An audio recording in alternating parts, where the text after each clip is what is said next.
Assalamualaikum warahmatullahi wabarakatuh. Perkenalkan, saya perwakilan dari kelompok 3 belajar dan pembelajaran dari kelas reguler C 2019. Di sini kami akan menampilkan memaparkan materi kami, yaitu mengenai materi kurikulum. Kami dari kelompok 3 yang beranggotakan yang pertama yaitu Muhammad Khairi dengan NIM 021, lalu ada Sinta Nisa Mutia dengan NIM 033, lalu Ruth Ira Angel dengan NIM 048, Rahel Sarita Ardi dengan NIM 051, Marhaini Maisurah dengan NIM 060, Putri Oktaviani dengan NIM 082, Faradila Bonita dengan NIM 085, Elizabeth Jesilaban dengan NIM 096, dan Gito Giot Marito Simbolon dengan NIM 105. Perkenalkan, nama saya Marhaini Maisura dengan NIM A1C119060. Saya akan mempresentasikan materi yang pertama, yaitu tentang pengertian kurikulum.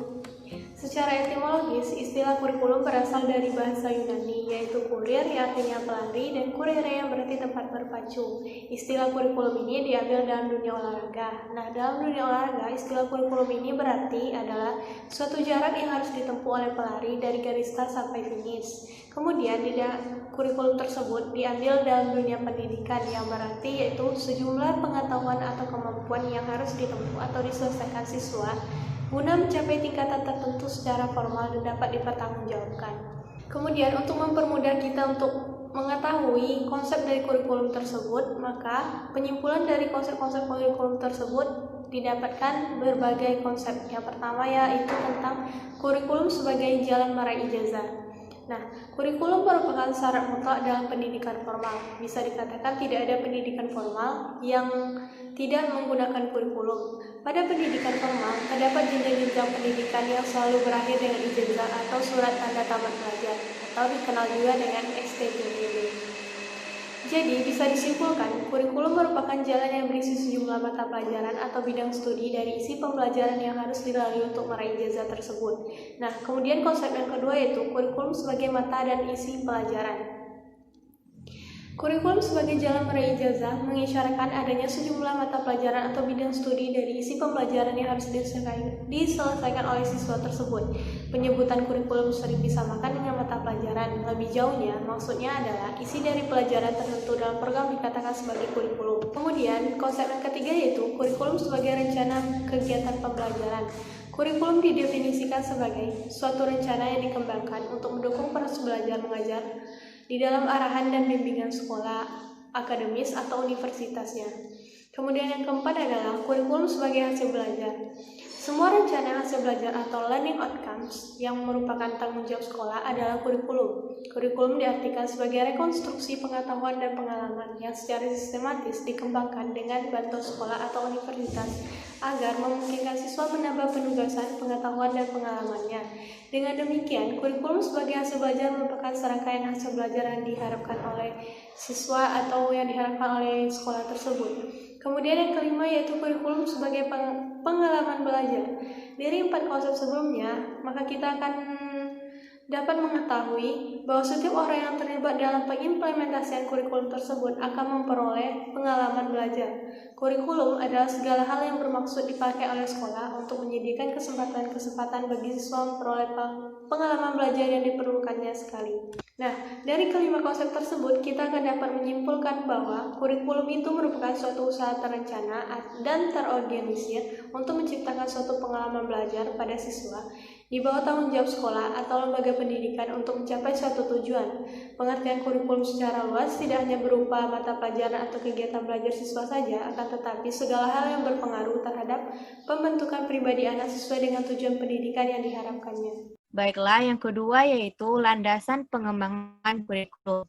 Kurikulum merupakan wahana belajar mengajar yang dinamis, sehingga perlu dinilai dan dikembangkan secara terus-menerus dan berkelanjutan sesuai dengan perkembangan yang ada dalam masyarakat. Adapun yang dimaksud dari pengembangan kurikulum ini adalah di mana terjadinya suatu proses yang menentukan bagaimana pembuatan kurikulum akan berjalan. Agar pengembangan kurikulum dapat berhasil sesuai dengan yang diinginkan, maka dalam pengembangannya kurikulum diperlukan landasan-landasan pengembangan kurikulum. Hal yang dikemukakan dalam landasan program dan pengembangan kurikulum merupakan contoh adanya landasan-landasan pengembangan kurikulum yang seringkali disebut sebagai determinan atau faktor penentu pengembangan kurikulum. Yang pertama ada landasan filosofis, di mana pengembangan kurikulum adalah hakikat, realitas, ilmu pengetahuan, sistem nilai, nilai kebaikan, keindahan, dan hakikat pikiran yang ada dalam masyarakat. Secara logis dan realistis, landasan filosofis pengembangan kurikulum dari satu sistem pendidikan yang lain. Yang kedua ada landasan sosial budaya dan agama, di mana terjadi pada masyarakat yang merupakan bahan kajian pengembangan kurikulum untuk digunakan sebagai landasan pengembangan kurikulum. Nilai sosial budaya masyarakat bersumber pada hasil karya akal budi manusia sehingga dalam menerima, menyebarluaskan, melestarikan, dan melepaskan manusia yang menggunakannya akal. Dengan demikian, apabila terdapat nilai sosial budaya yang tidak berterima atau tidak bersesuaian dengan akalnya akan dilepaskan.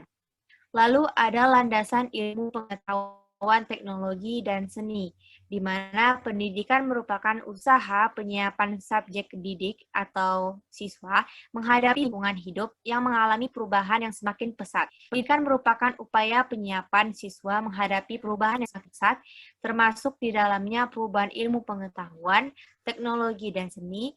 Maka pengembangan kurikulum haruslah berlandaskan ilmu pengetahuan, teknologi, dan seni atau yang dikenal sebagai IPTEX. Lalu yang keempat ada landasan kebutuhan masyarakat, di mana adanya perbedaan antara masyarakat satu dengan masyarakat lainnya sebagian besar disebabkan oleh kualitas individu-individu yang menjadi anggota masyarakatnya.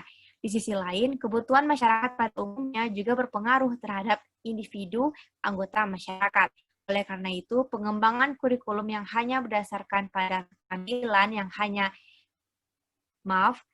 berdasarkan pada keterampilan dasar saja tidak akan dapat memenuhi kebutuhan masyarakat yang modern yang bersifat teknologis. Lalu yang kelima adalah landasan perkembangan masyarakat, di mana IPTEX yang mendukung perkembangan masyarakat ini dan kebutuhan masyarakat akan membantu menetapkan perkembangan yang dilaksanakan. Perkembangan masyarakat akan menuntut tersedianya proses pendidikan yang sesuai. Untuk menciptakan proses pendidikan yang sesuai dengan perkembangan masyarakat, maka kita memerlukan rancangan berupa kurikulum yang landasan pengembangannya berupa perkembangan masyarakat itu sendiri. Dan selanjutnya yaitu komponen pengembangan kurikulum, di mana terdapat 4 tahapan, yaitu tujuan, materi atau pengalaman belajar, organisasi, dan evaluasi. Dari tujuan sebagai sebuah komponen kurikulum merupakan kekuatan-kekuatan fundamental yang peka sekali, karena hasil kurikuler yang diinginkan tidak hanya sangat mempengaruhi bentuk kurikulum, tetapi memberikan arah dan fokus untuk seluruh program pendidikan. Yang kedua ada materi atau pengalaman belajar, di mana hal yang merupakan fungsi khusus dari kurikulum pendidikan formal adalah memilih dan menyusun isi, di mana terdapat komponen kedua dari kurikulum, supaya keinginan tujuan kurikulum ini dapat dicapai dengan cara yang paling efektif dan supaya pengetahuan paling penting yang diinginkan pada jalurnya dapat disajikan secara efektif. Yang ketiga ada organisasi. Perbedaan antara belajar di sekolah dan belajar dalam kehidupan adalah dalam pengorganisasian secara formal di sekolah. Jika kurikulum merupakan suatu rencana untuk belajar, maka isi dan pengalaman belajar membutuhkan organisasian sedemikian rupa sehingga berguna bagi tujuan-tujuan pendidikan. Yang terakhir yaitu adanya evaluasi, di mana merupakan komponen keempat kurikulum. Mungkin merupakan aspek kegiatan yang dipandang paling kecil. Evaluasi ini ditujukan untuk melakukan evaluasi terhadap belajar siswa, di mana dapat hasil dan prosesnya maupun keefektifan kurikulum dan pembelajaran. Saya Elizabeth J. Silaban dengan NIM 096 akan melanjutkan materi selanjutnya, yaitu prinsip-prinsip pengembangan kurikulum. Prinsip-prinsip pengembangan kurikulum ini dibagi menjadi 3. Yang pertama, prinsip relevansi, berarti sesuai komponen tujuan, isi atau pengalaman belajar, organisasi dan evaluasi kurikulum dan juga sesuai dengan kebutuhan masyarakat dalam pemenuhan tenaga kerja maupun warga masyarakat yang ditinggalkan. Prinsip yang kedua, prinsip kontinuitas.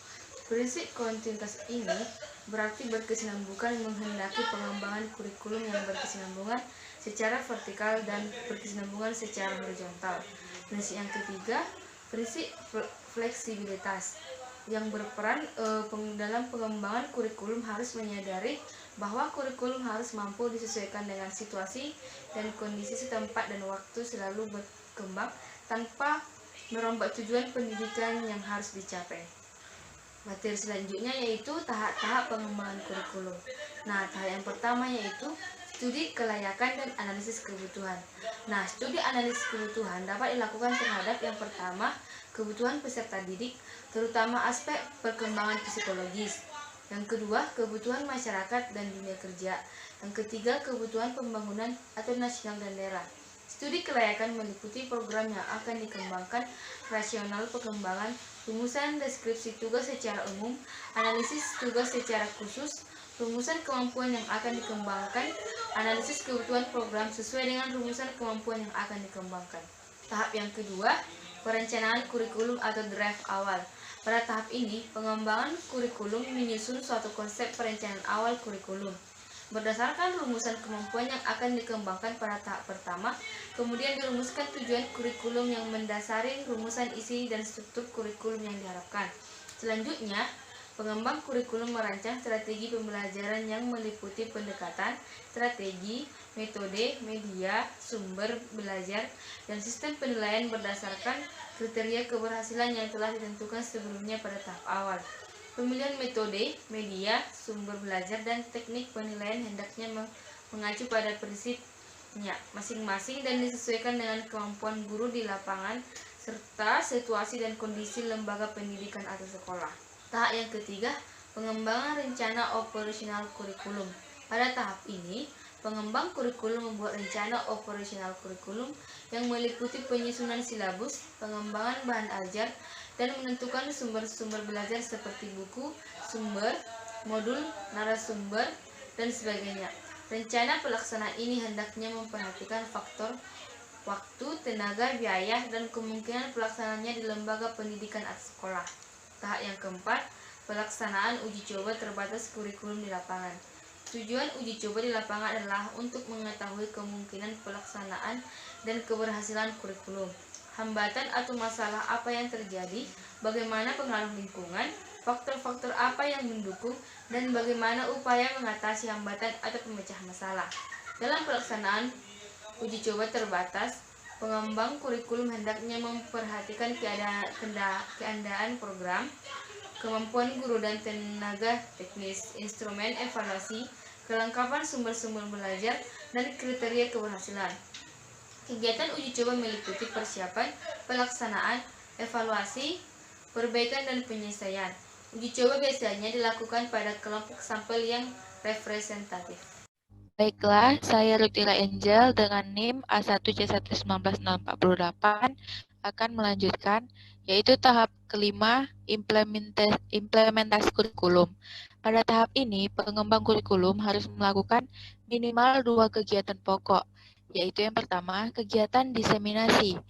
Kegiatan diseminasi yaitu kepelaksanaan kurikulum dalam ruang lingkup yang lebih luas. Dan yang kedua, melaksanakan kurikulum secara menyeluruh untuk semua jenis dan jenjang pendidikan. Selanjutnya ada tahap 6, yaitu monitoring dan evaluasi kurikulum. Pada tahap ini, pengembang kurikulum melakukan monitoring dan evaluasi kurikulum yang meliputi tahap atau dampak pelaksanaan kurikulum. Tahap ketujuh, perbaikan dan penyesuaian. Pada tahap ini, pengembang kurikulum harus melakukan perbaikan dan penyesuaian apabila berdasarkan hasil monitoring dan evaluasi kurikulum ternyata terdapat hal-hal yang menyimpang atau tidak sesuai dengan keadaan. Perbaikan mungkin dilakukan terhadap perencanaan kurikulum, strategi penyampaian, materi pembelajaran, teknik reinforcement, sistem penilaian, dan sebagainya. Tahap-tahap pengembangan kurikulum meliputi hal-hal berikut ini. Yang pertama, penentuan tujuan umum, perencanaan, uji coba dan revisi, uji coba lapangan, pelaksanaan kurikulum, dan yang terakhir, pengawas mutu kurikulum. Lalu menurut Alexander Inglis, fungsi kurikulum dibagi menjadi 6, yaitu fungsi kurikulum secara umum, sebagai alat untuk membantu peserta didik untuk mengembangkan pribadinya ke arah tujuan pendidikan. Kurikulum itu segala aspek yang mempengaruhi peserta didik di sekolah, termasuk guru dan sarana, serta prasarana lainnya. Kurikulum sebagai program belajar bagi siswa disusun secara sistematis dan logis, diberikan oleh sekolah untuk mencapai tujuan pendidikan. Yang pertama, fungsi penyesuaian. Karena individu hidup dalam lingkungan, sedangkan lingkungan tersebut senantiasa berubah dan dinamis, maka setiap individu harus mampu menyesuaikan diri secara dinamis, dan di balik lingkungan pun harus disesuaikan dengan kondisi perorangan. Disinilah letak fungsi kurikulum sebagai alat pendidikan menuju individu yang well adjusted. Lalu yang kedua ada fungsi integrasi. Kurikulum dengan fungsi integrasi berfungsi mendidik pribadi-pribadi yang terintegrasi. Oleh karena individu itu sendiri merupakan bagian integral dari masyarakat, maka pribadi yang terintegrasi itu akan memberikan sumbangan dalam rangka pembentukan atau pengintegrasian masyarakat. Sebelumnya perkenalkan, nama saya Sinta Nisa Mutia dengan NIM A1C1199033. Materi selanjutnya yaitu yang ketiga, adanya fungsi diferensiasi. Kurikulum perlu memberikan pelayanan terhadap perbedaan-perbedaan perorangan dalam masyarakat. Pada dasarnya, diferensiasi akan mendorong orang berpikir kritis dan kreatif, dan ini akan mendorong kemajuan sosial dalam masyarakat. Yang keempat, ada fungsi persiapan. Kurikulum berfungsi mempersiapkan siswa agar mampu melanjutkan studi lebih lanjut untuk menjangkau yang lebih jauh atau terjun ke masyarakat. Mempersiapkan kemampuan sangat perlu, karena sekolah tidak mungkin memberikan semua apa yang diperlukan atau semua apa yang menarik minat mereka. Yang kelima, itu ada fungsi pemilihan. Antara keperbedaan dan pemilihan mempunyai hubungan yang erat. Pengakuan atas perbedaan berarti diberikan kesempatan bagi seseorang untuk memilih apa yang diinginkan dan menarik minatnya, yang demokratis, sehingga kurikulum perlu diprogram secara fleksibel. Yang keenam, ada fungsi diagnostik. Salah satu segi pelayanan pendidikan adalah membantu dan mengarahkan para siswa agar mereka mampu memahami dan menerima dirinya sehingga dapat mengembangkan semua potensi yang dimiliki. Ini dapat dilakukan bila mereka menyadari semua kelemahan dan kekuatan yang dimiliki melalui eksplorasi dan prognosa. Fungsi kurikulum dalam mendiagnosa dan membimbing siswa agar dapat mengembangkan potensi siswa secara optimal. Sedangkan fungsi kurikulum dapat juga ditinjau dalam berbagai perspektif, antara lain yang pertama ada fungsi kurikulum dalam rangka mencapai tujuan pendidikan. Ini merupakan alat untuk mencapai tujuan pendidikan, yaitu alat untuk membentuk manusia seutuhnya sesuai dengan visi, misi, dan tujuan pendidikan nasional, termasuk berbagai tingkatan tujuan pendidikan yang ada di bawahnya. Kurikulum sebagai alat dapat diwujudkan dalam bentuk program, yaitu kegiatan dan pengalaman belajar yang harus dilaksanakan oleh guru dan peserta didik dalam proses pembelajaran.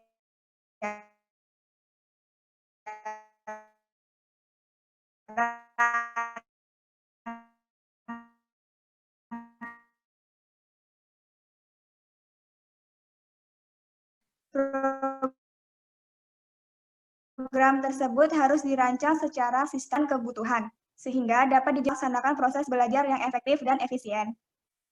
Baik, yang kedua ada fungsi kurikulum bagi kepala sekolah. Ini merupakan pedoman untuk mengatur dan membimbing kegiatan sehari-hari di sekolah, baik baik kegiatan intrakurikuler, ekstrakurikuler, maupun kokurikuler. Pengaturan kegiatan ini penting agar tidak terjadi apa yang sedang dan akan dilaksanakan. Bagaimana penanggung jawab dan melaksanakan program pendidikan, kapan dan di mana program pendidikan akan dilaksanakan. Bagi kepala sekolah, kurikulum merupakan barometer keberhasilan program pendidikan di sekolah yang dipimpinnya. Kepala sekolah dituntut untuk menguasai administrasi kurikulum dan pengontrol kegiatan-kegiatan pembelajaran yang Baik, saya Muhammad Hairi Ramadan dengan NIM 021. Di sini saya akan melanjutkan materi berikutnya. Yang ketiga yaitu fungsi kurikulum bagi setiap jenjang pendidikan.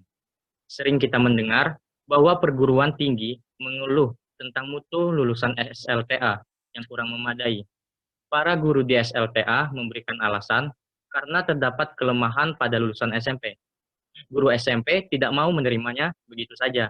Akhirnya melemparkan kelemahan itu kepada SD. Guru-guru di SD melemparkan kekurangan atau kesalahan bukan merupakan solusi yang terbaik. Karena dapat menimbulkan persoalan yang semakin meruncing. Salah satu jalan keluarnya ialah setiap jenjang pendidikan harus sama-sama saling menyesuaikan dan mempelajari kurikulum pada sekolah-sekolah yang ada di bawah atau di atasnya. Jadikanlah kurikulum SD sebagai dasar pertimbangan untuk mengembangkan kurikulum SMP, dan kurikulum SMP sebagai bahan pertimbangan pengembangan kurikulum di SMA. Begitulah seterusnya, sampai di perguruan tinggi. Melalui cara seperti itu, maka kesinambungan kurikulum pada semua jenjang pendidikan akan semakin jelas bagi sekolah yang berada di atasnya. Kurikulum merupakan pengembangan atau lanjutan dari pendidikan sebelumnya. Dengan demikian, fungsi kurikulum bagi setiap jenjang pendidikan ialah yang pertama yaitu fungsi kesinambungan, yaitu sekolah pada tingkat yang lebih atas harus mengetahui dan memahami kurikulum sekolah yang di bawahnya, sehingga dapat dilakukan penyesuaian kurikulum. Dan yang kedua, yaitu fungsi penyiapan tenaga, yaitu bila mana sekolah tertentu diberi wewenang mempersiapkan tenaga-tenaga terampil, maka sekolah tersebut perlu mempelajari apa yang diperlukan oleh tenaga terampil, baik mengenai kemampuan akademik, kecakapan atau keterampilan, kepribadian, maupun hal-hal yang berkaitan dengan kehidupan sosial. Yang keempat yaitu fungsi kurikulum bagi guru. Dalam praktik, guru merupakan ujung tombak pengembangan kurikulum sekaligus sebagai pelaksana kurikulum di lapangan. Guru juga sebagai faktor kunci atau key faktor dalam keberhasilan suatu kurikulum. Bagaimanapun baiknya suatu kurikulum disusun, pada akhirnya akan sangat bergantung dengan kemampuan guru di lapangan. Efektivitas suatu kurikulum tidak akan tercapai jika guru tidak dapat memahami dan melaksanakan kurikulum dengan baik sebagai pedoman dalam proses pembelajaran. Artinya apa? Guru tidak hanya berfungsi sebagai pengembangan kurikulum, tetapi juga sebagai pelaksana kurikulum. Guru betul-betul dituntut untuk selalu meningkatkan kompetisinya sesuai dengan perkembangan kurikulum itu sendiri. Perkembangan iptek, perkembangan masyarakat, perkembangan psikologi belajar, dan perkembangan ilmu pendidikan. Guru harus memiliki kompetensi profesional, kompetensi pedagogik, dan kompetensi personal, dan kemampuan sosial secara seimbang dan terpadu. Bagi guru, memahami kurikulum bagi guru sesuatu yang dikerjakan oleh guru dan disampaikan kepada peserta didik harus sesuai dengan tuntutan kurikulum yang berlaku. Guru dengan kurikulum tidak bisa dipisahkan, tetapi harus merupakan satu kesatuan yang utuh sehingga menjadi satu raga.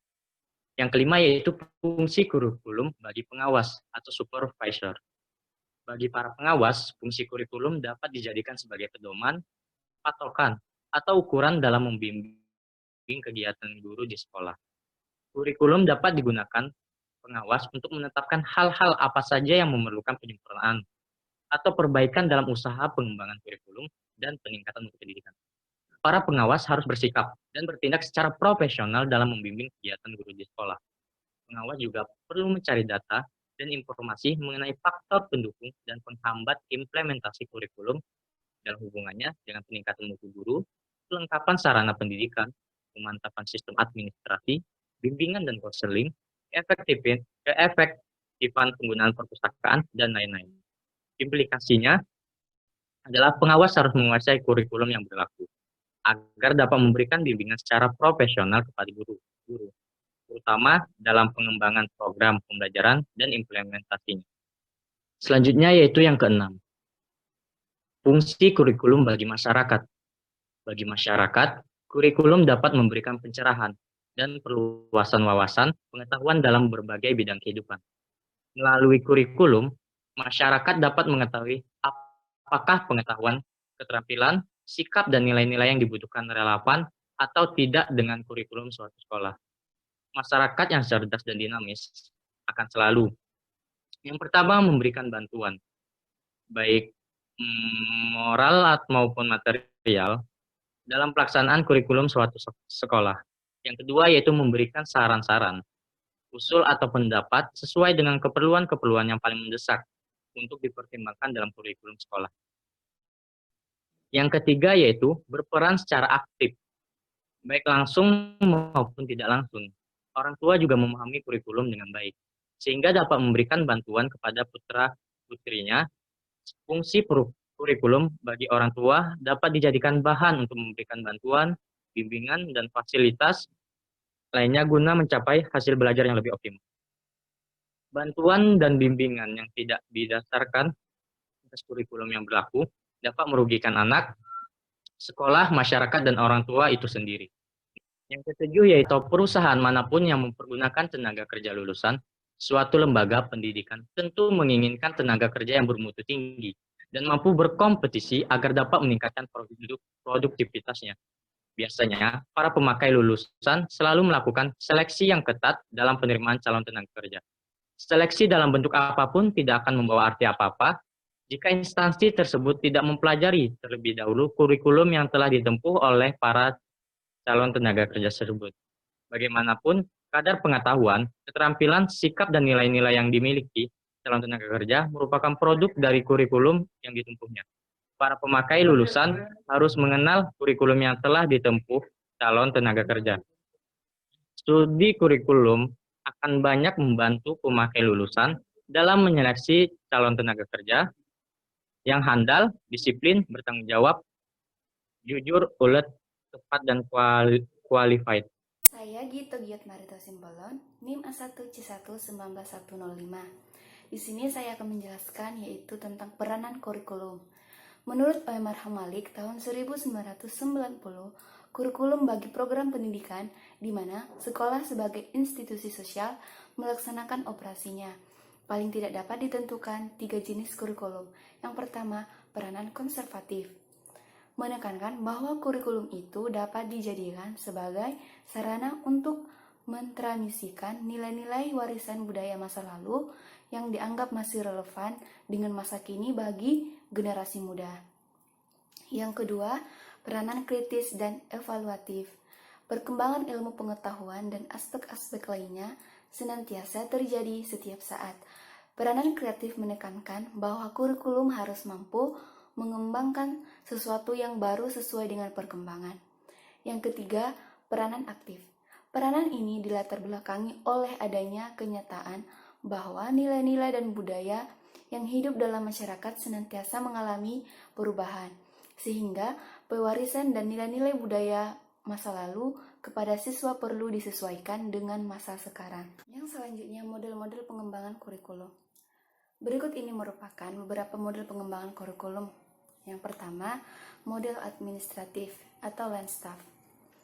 Model administratif atau garis komando merupakan pola pengembangan kurikulum yang paling awal dan mungkin yang paling dikenal. Model pengembangan kurikulum ini berdasarkan pada cara kerja atasan, bawahan, atau top down yang dipandang efektif dalam pelaksanaan perubahan termasuk perubahan kurikulum. Yang kedua, model grassroots.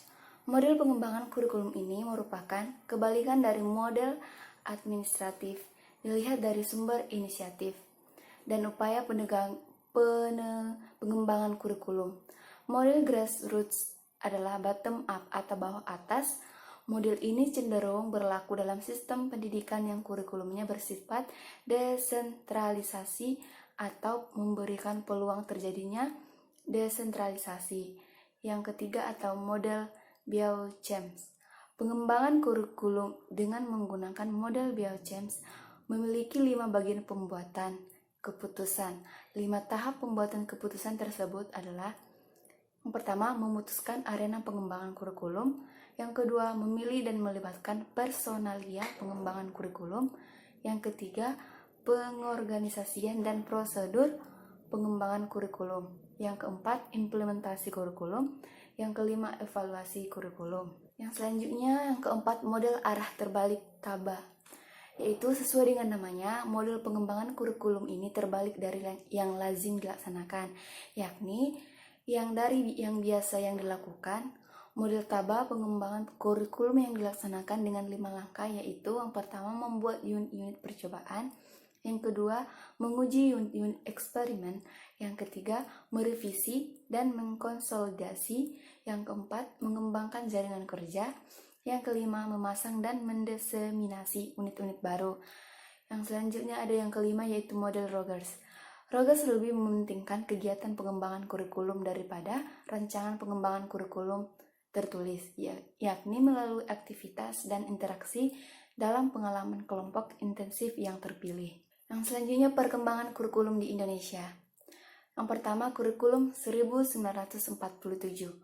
Kurikulum pertama yang lahir pada masa kemerdekaan memakai istilah dalam bahasa Belanda Leerplan, artinya rencana pelajaran. Istilah ini lebih populer dibanding istilah kurikulum atau bahasa Inggris. Perubahan arah pendidikan lebih bersifat politis dan orientasi pendidikan Belanda kepentingan nasional. Sedangkan asas pendidikan ditetapkan Pancasila. Kurikulum yang berjalan saat itu dikenal dengan sebutan Rencana Pelajaran 1947 yang baru dilaksanakan pada tahun 1950. Sejumlah kalangan menyebut sejarah perkembangan kurikulum diawali dari kurikulum 1950. Bentuknya memuat 2 hal pokok. Yang pertama, daftar mata pelajaran dan jam pengajarannya. Yang kedua, garis-garis besar pengajarannya. Yang selanjutnya yang kedua ada kurikulum 1952 atau Rencana Pelajaran Terurai 1952. Pada tahun 1952, kurikulum di Indonesia mengalami penyempurnaan. Kurikulum ini lebih merinci setiap mata pelajaran yang kemudian diberi nama Rencana Pelajaran Terurai 1952. Kurikulum ini sudah mengarah pada suatu sistem pendidikan nasional. Yang paling menonjol dan sekaligus ciri dari kurikulum 1952 ini, bahwa setiap rencana pelajaran harus memperhatikan isi pelajaran yang dihubungkan dengan kehidupan sehari-hari. Baiklah, saya akan melanjutkan penjelasan berikutnya. Sebelumnya, perkenalkan terlebih dahulu, nama saya Putri Oktaviani dengan NIM 082. Kurikulum lebih merinci setiap mata pelajaran yang disebut rencana pembelajaran terurai pada tahun 1952. Silabus mata pelajarannya jelas sekali. Seorang guru mengajar satu mata pelajaran, yaitu kata Zauzak Ahmad. Pendidikan dasar Depdiknas periode 1991 sampai 1995, pada masa itu juga dibentuk kelas masyarakat, yang mana sekolah khusus bagi lulusan sekolah rendah 6 tahun yang tidak melanjutkan ke SMP. Kelas masyarakat mengajarkan keterampilan seperti pertanian, pertukangan, dan perikanan, yang mana tujuannya agar anak tak mampu sekolah ke jenjang SMP bisa langsung bekerja. Yang ketiga yaitu ada kurikulum pada tahun 1964. Pokok-pokok pikiran kurikulum 1964 yang menjadi ciri dan kurikulum ini adalah bahwa pemerintah mempunyai keinginan agar rakyat mendapat pengetahuan akademik untuk pembekalan pada jenjang SD, sehingga pembelajaran dipusatkan pada program Pancawardhana, yaitu menurut Hamalik pada tahun 2004, yaitu pengembangan moral, kecerdasan, emosional atau artistik, keterampilan dan jasmani, ada yang membuat Pancawardhana berfokus pada pengembangan daya cipta rasa, karsa, karya, dan moral. Mata pelajaran diklasifikasikan dalam 5 kelompok bidang studi: moral, kecerdasan, emosional, artistik, keprigalan atau keterampilan, dan jasmania. Pendidikan dasar lebih menekankan pada pengetahuan dan kegiatan fungsional praktis. Yang keempat yaitu kurikulum 1968. Kurikulum 1968 ini merupakan pembaharuan kurikulum pada 1964, yakni dilakukan perubahan struktur kurikulum pendidikan dari Pancawardhana menjadi pembinaan jiwa Pancasila, pengetahuan dasar, dan kecakapan khusus. Kurikulum ini merupakan perwujudan perubahan orientasi pada pelaksanaan UUD 1945 secara murni dan konsekuen. Kelahiran kurikulum 1968 ini bersifat politis, yaitu mengganti rencana pendidikan 1964 yang dicitrakan sebagai produk Orde Lama, yang mana tujuannya dapat membentuk manusia Pancasila sejati. Kurikulum 1968 ini menekankan pendekatan organisasi materi pelajaran, kelompok pembinaan Pancasila, pengetahuan dasar, dan kecakapan khusus. Jumlah pelajarannya itu ada 9. Zauzak menyebutkan bahwa kurikulum 1968 sebagai kurikulum bulat, hanya memuat mata pelajaran pokok-pokoknya saja. Muatan materi pelajaran ini bersifat teoritis, tak mengaitkan dengan permasalahan faktual di lapangan. Titik beratnya pada materi apa saja yang tepat diberikan kepada siswa di setiap jenjang pendidikan.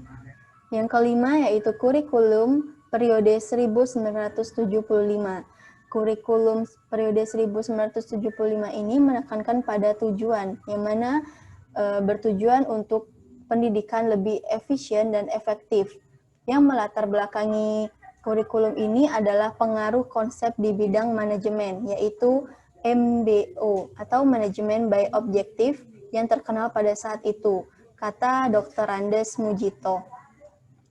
Direktur Pembinaan TK dan SD Depdiknas, metode, materi, dan tujuan pengajaran dirinci dalam prosedur pengembangan sistem instruksional atau PSI. Zaman ini dikenal istilah satuan pelajaran, yaitu rencana pelajaran setiap satuan bahasan. Setiap satuan pelajaran dirinci lagi dalam bentuk tujuan instruksional umum TIU, tujuan instruksional khusus atau TIK, materi pelajaran, alat pelajaran, kegiatan belajar mengajar, dan evaluasi. Guru harus terampil menulis rincian apa yang akan dicapai dari setiap kegiatan pembelajaran. Selanjutnya, kurikulum periode 2004 atau KBK, yang mana kurikulum berbasis kompetensi. Kurikulum 2004 ini merupakan suatu program pendidikan berbasis kompetensi harus mengandung 3 unsur pokok, yaitu pemilihan kompetensi yang sesuai, spesifikasi indikator-indikator evaluasi untuk menentukan keberhasilan pencapaian kompetensi, dan pengembangan pelajaran. Ciri-ciri KBK atau kurikulum berbasis kompetensi pada periode 2004 ini merupakan sebagai berikut. Yang pertama, menekankan pada ketercapaian kompetensi siswa, baik secara individual maupun klasikal, berorientasi pada hasil belajar atau learning outcomes dan keberagaman. Yang kedua, kegiatan pembelajaran menggunakan pendekatan dan metode yang bervariasi. Yang ketiga, sumber belajar bukan hanya guru, tetapi juga sumber belajar lainnya yang memenuhi unsur edukatif. Lalu, penilaian menekankan pada proses dan hasil belajar dalam upaya penguasaan atau pencapaian suatu kompetensi. Yang kelima, struktur kompetensi dasar KBK ini dirinci dalam komponen aspek, kelas, dan semester. Yang ketujuh, keterampilan dan pengetahuan dalam setiap mata pelajaran disusun dan dibagi menurut aspek dalam mata pelajaran tersebut. Yang ketujuh,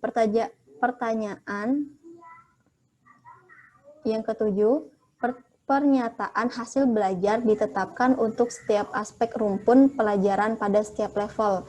Yang kedelapan, Perumusan hasil belajar adalah untuk menjawab pertanyaan. Lalu yang terakhir, setiap hasil belajar memiliki seperangkat indikator. Perumusan indikator adalah untuk menjawab pertanyaan, bagaimana kita mengetahui bahwa siswa telah mencapai hasil belajar yang diharapkan. Selanjutnya, saya Rahel Sarita Ardi akan melanjutkan penjelasan dari Putri Oktaviani. Sebelumnya, perkenalkan nama saya Rahel Sarita Ardi dengan NIM A1C1191051. Selanjutnya yaitu kurikulum periode KTSP atau kurikulum tingkat satuan pelajar 2006. Menurut Undang-Undang Nomor 24 Tahun 2006 Pasal 1 Ayat 15, kurikulum tingkat satuan pendidikan atau KTSP adalah kurikulum operasional yang disusun oleh dan dilaksanakan di masing-masing satuan pendidikan. Jadi, penyusunan KTSP dilakukan oleh satuan pendidikan dengan memperhatikan standar kompetensi serta kompetensi dasar yang dikembangkan oleh Badan Standar Nasional Pendidikan atau BSNP. Di samping itu, pengembangan KTSP harus sesuai dengan kondisi satuan pendidikan, kompetensi dan karakteristik daerah serta peserta didik. Penyusunan kurikulum tingkat satuan pendidikan pada jenjang pendidikan dasar dan menengah berpedoman pada panduan yang disusun oleh BSNP, di mana panduan tersebut berisi sekurang-kurangnya model-model kurikulum tingkat satuan pendidikan pada jenjang pendidikan dasar dan menengah. Kurikulum tingkat satuan pendidikan atau KTSP tersebut dikembangkan sesuai dengan satuan pendidikan, potensi daerah atau karakteristik daerah, sosial budaya masyarakat setempat, dan peserta didik.